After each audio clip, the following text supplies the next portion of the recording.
반갑습니다. 김회덕입니다. 신통일한국론 제7강자 신통일한국과 인간해방이라는 주제를 가지고 말씀을 드리도록 하겠습니다. 이 시간 말씀드릴 내용은 신통일한국과 인간해방 가운데 제1부로 자유민주주의의 인간해방과 사회주의의 인간해방에 대해 말씀을 드리도록 하겠습니다. 그러면 제1부 강의를 시작하도록 하겠습니다. 여러분, 자유민주주의의 기본 이념은 무엇이겠습니까? 자유민주주의의 기본 이념은 개인의 자유를 추구하는 이념이라고 말씀드릴 수 있습니다. 1789년 프랑스 대혁명의 태제가 자유가 아니면 죽음을 달라는 것이었습니다. 이렇게 목숨을 걸고 자유를 추구하게 된 배경은 카톨릭 시즘의 중심이 된 중세 암흑시대로부터의 탈출을 의미하는 것이고, 또 전제 군주 시대의 포갑적 정치 권력으로부터의 자유를 의미하는 것이라고 할 수 있겠습니다. 소위 암흑시대로 불리우는 중세시대의 서구 문화를 지배한 것은 다름 아닌 교황의 절대 권력을 중심한 카톨릭 교회의 권위였습니다.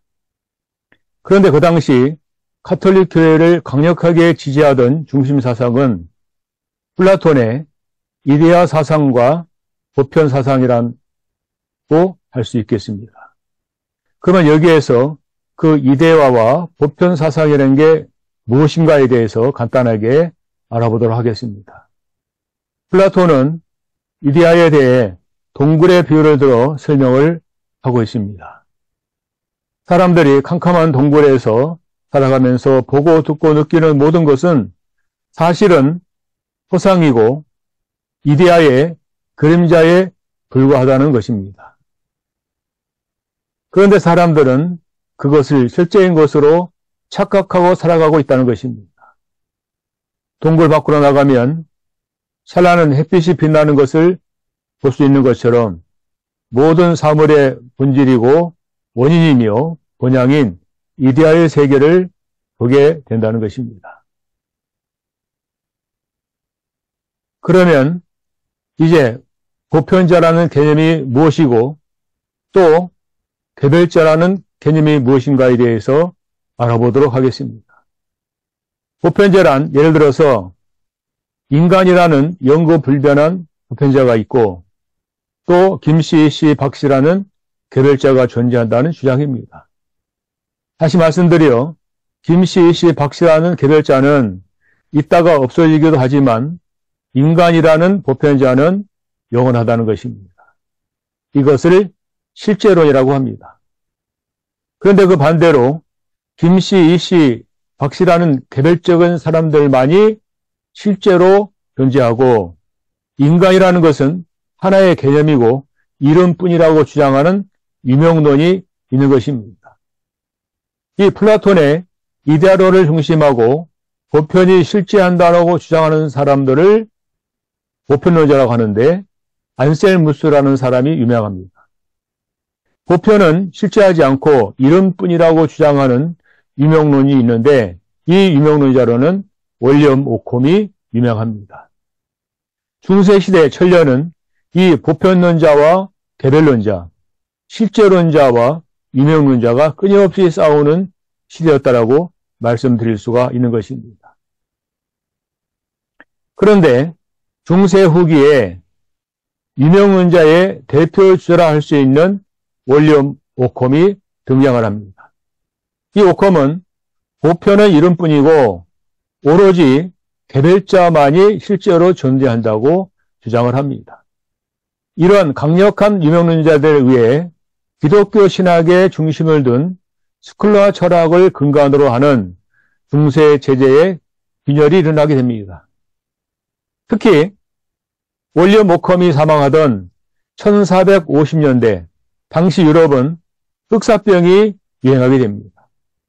이 병으로 말미암아 유럽 인구의 3분의 1이 죽게 되면서 모든 문제를 기도와 신앙으로 해결하던 백성들은 새로운 사상의 질고를 찾기 시작했던 것입니다. 바로 이것이 이성의 가치를 중시하는 계몽주의가 태동하게 되었던 동기가 되었던 것입니다. 그리하여 지동설을 주장하던 갈릴레오, 또 아는 것이 힘이라는 명언을 남긴 프란시스 베이컨과 같은 계몽론이, 경험론이 등장하게 되었던 것입니다.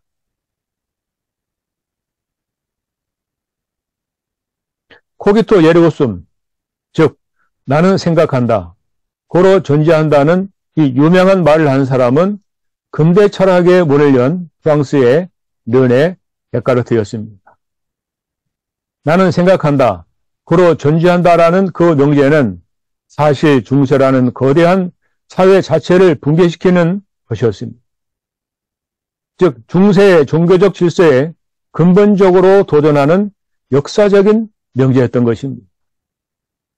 이와 같이 계몽시대에 도래한 중세의 종교 암흑시대에서 이성의 빛을 밝히는 시대가 도래했다는 것을 의미하는 것입니다. 이러한 이성의 발견, 그리고 그 이성에 의해서 발견된 나라는 존재의 발견, 이 두 가지 발견이 근세 계몽 사상의 위대한 출발점이 되었다는 것입니다. 여러분, 현대 자유민주주의를 생각하면 누구나 1789년에 전제군주주의를 무너뜨리고 일어난 프랑스 대혁명을 먼저 떠올릴 것입니다. 프랑스 혁명의 구호는 한마디로 자유가 아니면 죽음을 달라는 구호였습니다. 프랑스 혁명을 일으킨 혁명의 기초 이념은 바로 이 계몽주의였던 것입니다. 그 계몽주의의 혁명 이념은 1688년 영국의 명예혁명, 또 1776년 미국의 독립혁명까지 유럽 전체를 불태우고 미국까지 건너가 현대 자유민주주의의 세계를 건설하게 되었던 것입니다. 여러분, 미국 뉴욕을 방문하시게 되면 관광 코스에서 빼놓을 수 없는 허드슨 강의 자유의 여신상을 볼 수가 있습니다. 이 여신상은 미국 독립운동을 기념하여 프랑스 국민들이 모금을 해서 미국 국민에게 선사한 선물인 것입니다. 계몽 사상은 인간의 존엄성과 자유권, 평등권, 재산권을 강조하면서 중세 유럽을 지배한 전제 군주와 로마 카톨릭교회의 족쇄로부터 인간의 자유와 해방을 확보하게 되었던 것입니다. 계몽주의의 완성자로 불리는 임마누엘 칸트는 계몽에 대해서 이렇게 설명을 합니다. 계몽이란 무엇인가에 대해서, 계몽이란 타인에 의존하는 미성년 상태로부터 벗어나 스스로 지성을 사용하는 것이며, 계몽을 확대하기 위해 이성을 공적으로 사용하는 자유가 보장되어야 한다고 말했던 것입니다. 1789년 8월 26일 프랑스의 헌법재정의회는 인간과 시민의 권리선언, 즉 그 유명한 인권선언을 선택하게 되었던 것입니다.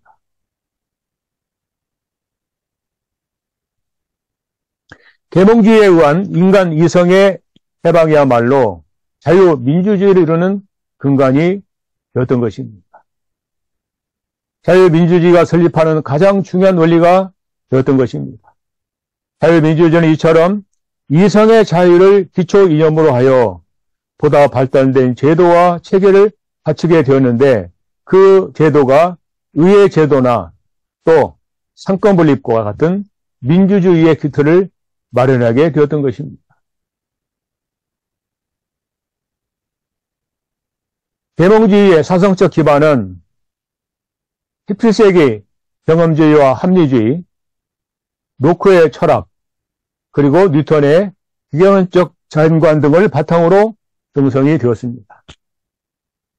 그러면 여기에서 기경론적 유물론이란 무엇인가에 대해 잠시 알아보도록 하겠습니다. 세계를 더 이상 분할할 수 없는 무수한 원자들의 기계적 결함으로 보고 마음까지도 미세한 원자로 구성되어 있다고 하는 것입니다. 그리고 기계의 부속품이 하나라도 없으면 기계의 쓸모가 없듯이 인간 사회의 구성에 있어서도 한 개인의 가치가 전체 사회의 가치와 동등하다는 민주주의 인권 사상의 출발도 이 기계론에서 연유되었던 것입니다. 여러분, 그런데 이 기계론적 자연과는 필연적으로 라플라스의 환원주의에 귀착하게 되는 것입니다. 자, 그러면 환원주의란 무엇인가? 환원주의란 아무리 복잡한 것이라도 전체를 부분으로 작게 분해해 이해하게 되면 전체를 알 수 있다는 논리인 것입니다. 그런데 문제는 형이상학에 주저했던 인간의 영혼과 신의 개념이 배제되고 과학에서 신을 가정할 필요가 없다라는 주장을 하게 되었다는 것입니다. 여러분, 그 유명한 수학의 천재 류터는 그 당시 주식 투자를 하게 됩니다. 그런데 완전히 주식 투자는 실패를 하고 맙니다. 그러면서 그가 남긴 말이 천체의 움직임을 계산할 수는 있어도 인간의 광기는 계산할 수 없다는 말을 했던 것입니다. 그러면서 그가 죽을 때 나는 해변에서 도약돌이나 조개나 주우며 소리라는 아이와 같다. 내 눈앞에는 진리의 바다가 펼쳐져 있다라는 유명한 말을 남기고 죽었던 것입니다. 하나님주의 입장에서 보면 뉴턴의 기계론적 우주관을 우리가 동의할 수는 없다고 보는 것입니다. 르네상스와 종교개혁 그리고 과학의 발달은 근세 민주주의 형성의 또 다른 배경이 되었던 것입니다. 르네상스는 중세 교회의 속박에서 인간 개인의 개성과 자유를 찾으려는 인본주의 운동입니다. 따라서 르네상스는 문화 민주주의 운동이라고 말씀드릴 수가 있는 것입니다. 또 종교개혁은 1517년 오직 성경, 오직 믿음, 오직 은혜를 외치며 종교개혁을 주장했던 마르틴 루턴에 의해서 카톨릭 교회 속박에서 종교의 자유를 추구한 운동이었습니다. 보편교회로서 구원의 중보자라 주장하던 카톨릭 교회 없이도 개별적으로 신자 개개인이 직접 하나님의 은총과 성선을 통해 구원받을 수 있다는 개신교의 주장을 따른 종교개혁은 종교 민주주의 운동이라고 말씀드릴 수가 있는 것입니다.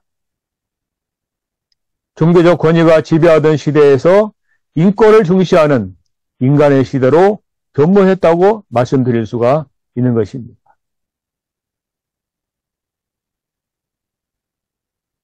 다음은 민주주의의 문제점에 대해서 잠시 생각해 보도록 하겠습니다. 유명한 토마스 홉스는 자유상태의 인간은 만인에 대한 투쟁이라고 말했습니다. 그리고 전 미국의 국무장관이었던 에치스는 세계는 규칙도 심판과도 없으며 착한 아이들에게 상을 주지 않는 약육강식의 정글이라고 말했습니다. 민주주의는 한마디로 개인의 자유 해방을 지향하는 정치 제도입니다. 그런데 어떻습니까?